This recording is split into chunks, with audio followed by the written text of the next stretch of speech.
रीति देखा। तो फिर अंतिम में बाल कृष्ण कहे देखो मैं चोरी करने के लाया हूँ तो किसी से शिकायत मत करना और मैं माखन आपको भी खिलाऊंगा। तो बाल कृष्ण क्या वो माखन लेकर के एक लोटा माखन उठा करके उस शीशा में कांच में खिला रहे हैं। अब वो कांच में शीशा में खा नहीं रहे, जमीन पर गिर गया। अब बाल कृष्ण कह रहे हैं देखो तुम माखन तो नहीं खाया तो उनको शिकायत मत करना। अब बाल कृष्ण माखन उठा करके एक लोटा मुख में लिया और एक लोटा माखन उठा करके वो घर से बाहर निकल गए। तो इतने में क्या हुआ, बाल कृष्ण का नजर वो गोपी को पड़ गया और गोपी देख करके हंसे, ये कन्हैया इतने छोटे से उम्र में तू चोरी करता है और तू माखन खाया है। तो बाल कृष्ण कह रहे हैं जे अरे गोपी मैं माखन नहीं खाया और माखन चोरी भी नहीं किया। तो गोपी कह रहे हैं कन्हैया तेरे हाथ में माखन कैसे लगा। तो बाल कृष्ण कह रहे हैं अरे गोपी तेरे माखन के घड़ा में एक चीटी था, एक चीटी, और उस चीटी को हम निकाल रहे थे तो मेरे हाथ में माखन लग गया। तो गोपी कह रहे हैं जब कन्हैया तेरे मुख में भी माखन लगा है। अब बाल कृष्ण कह रहे हैं गोपी तू मेरा बात समझते नहीं है, तेरे घड़ा में तेरे माखन में चीटी था और वो चीटी को जब मैं निकाल रहा था तो चीटी मेरे हाथ से चढ़ते चढ़ते मुख पे आ गया और जब मुख से चीटी को हटाया तो मुख में भी माखन लग गया। अब मैं कैसे माखन खाया था। यहाँ गोपी कह रही है कन्हैया एक तो छोटे से उम्र में चोरी करता है और प्रमाण के साथ तो झूठ बोलता है। चल मैं तेरी मैया से शिकायत करता हूँ। और बाल को करके लेकर आए सुंदर के पास में, फिर अरे भैया देख तेरे लाला चोरी कर रहा था मेरे घर में और कहता मैं चोरी नहीं कर रहा था, इसके हाथ में माखन लगा, मुंह में भी माखन लगा और फिर भी बोलता मैं माखन नहीं खाया।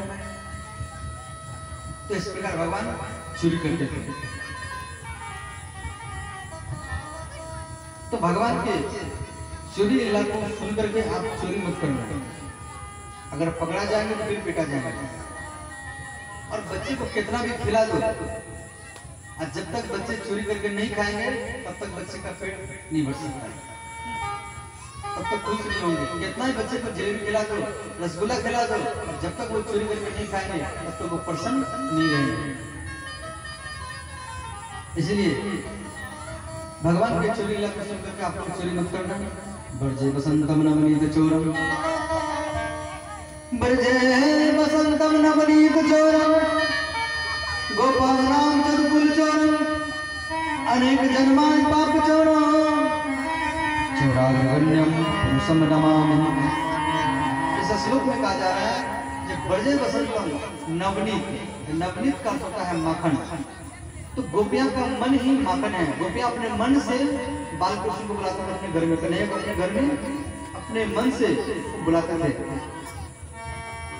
तो गोपियां माखन के बहाने से, और माखन क्या, गोपियां का मन ही माखन है, तो माखन के बहाने से भगवान उनके घर में चोरी करने के लिए आते थे। और भगवान हर घर में चोरी नहीं करते थे, भगवान हर घर में नहीं जाते थे। जिसके घर में लड्डू गोपाल का पूजा होता था उसी के घर में भगवान चोरी करने के लिए जाते थे। तो इस प्रकार, और यहाँ कहा जा रहा है ब्रजे बसंतम नवनीत चोरम, गोपाल नाम सदकुल चोरम। गोपियों के क्या चोरी करते थे, तो अनेक, वो गोपियों का अनेक जन्माजित पाप चोरम, वो गोपियों का अनेक जन्मों के पाप को भी वो भगवान चोरी करते थे। इसलिए कहा जा रहा है अनेक जन्माजित पाप चोरम, चोराग्रगण्यम, चोराग्रगण्यम, ऐसे चोरों के सरदार भगवान श्री कृष्ण ही हैं। बोले मागम चोर भगवान की जय। तो इस प्रकार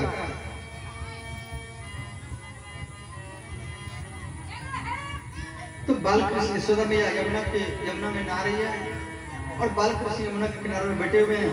तो एक मिट्टी था मनसुखा बने, जिसके मन में सुख हो तो भगवान श्री कृष्ण के मित्र ही बनता है। तो ये मनसुखा जाकर के यशोदा मैया को शिकायत की, अरे मैया कन्हैया ने मिट्टी खाया है। तो भगवान कह रहे हैं जब मैं मिट्टी नहीं खाया, और ये मनसुखा जो कह रहा है ये मनसुखा झूठ बोल रहा है। और मेरा मित्र यहाँ पे मेरा मित्र मधुमंगल है, तो मधुमंगल से पूछ लो, ये सच बात बता देगा।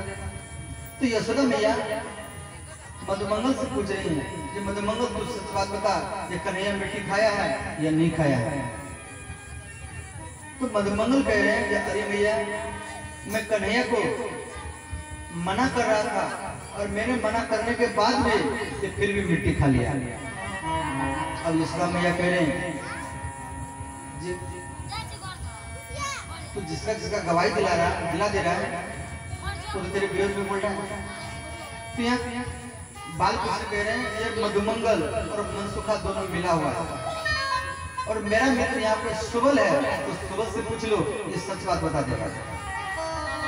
तो यशोदा मैया सुबल से कह रहे हैं कि सुबल तू सच बात बता, ये कन्हैया मिट्टी खाया है या नहीं खाया है।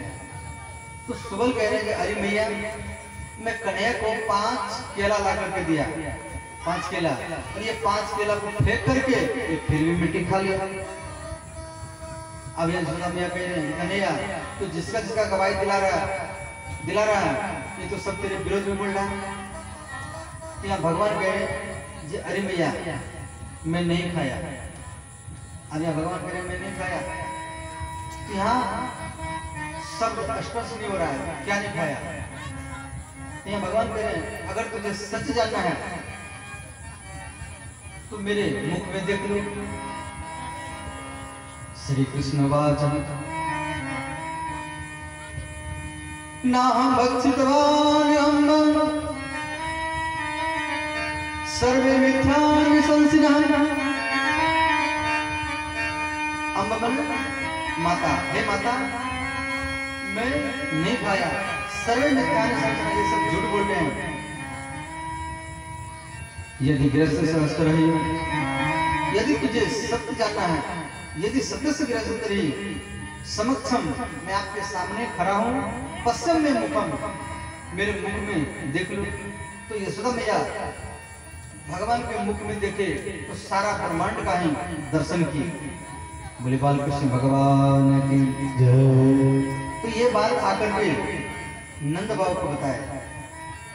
तो नंद बोले आप बूढ़ी हो गई हैं, आपको दिखाई नहीं दिया होगा।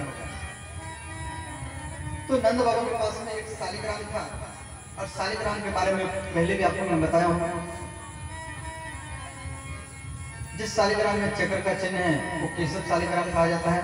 जिस शालिग्राम में कमल का फूल का चिन्ह है वो नारायण शालिग्राम कहा जाता है। जिस शालिग्राम में धनुष का चिन्ह है वो श्री राम शालिग्राम कहा जाता है। जिस शालिग्राम में बंसी का चिन्ह हो वो श्री कृष्ण शालिग्राम कहा जाता है।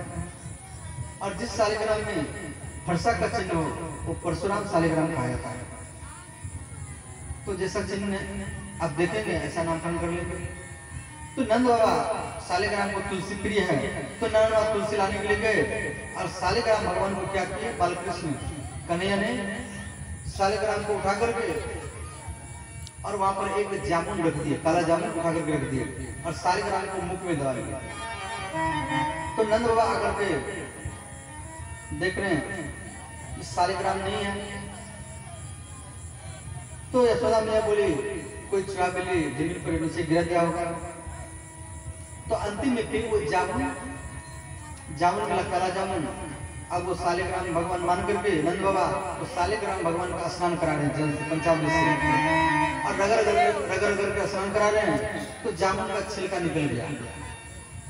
अब नंद बाबा कह रहे कन्हैया ये क्या है। तो कन्हैया कह रहे हैं बाबा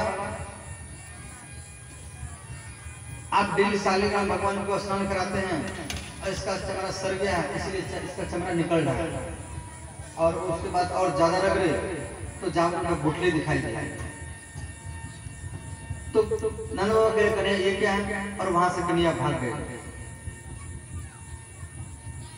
तो वहां पे मधुमंगल ये मनसुखा साले भगवान नीचे जमीन पर गिर गया और सारा ब्रह्मांड का ही दर्शन हुआ। तो नंद बाबा आकर के फिर यशोदा मैया को बोले जब मैं कन्हैया के मुख में सारा ब्रह्मांड का दर्शन किया हूँ। तो यशोदा मैया बोली कि आप बुरे हो गए हैं। तो नंद बाबा बोले देखो हर साल हम इंद्र का पूजा करते हैं, वो हमें बारिश करते हैं, और हम फसल हो जाते हैं, खेती करते हैं।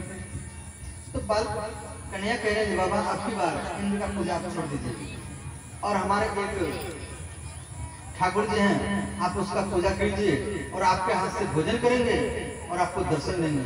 तो नंद बाबा मन में सोचे कि आज तक कोई देवता हमें दर्शन नहीं दिया है और हमारे हाथ से भोजन नहीं किया है, और ये कन्हैया कह रहे हैं कि हमारे ठाकुर यहाँ दर्शन भी देंगे और भोजन भी करेंगे।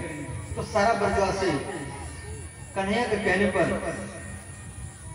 इंद्र ठाकुर का इंद्र का पूजा छोड़ दिए और गोवर्धन गिरिराज भगवान का पूजा करने के लिए जा रहे हैं। तो पच्यताम विविधा पाका सुपांधम पाय शांति है,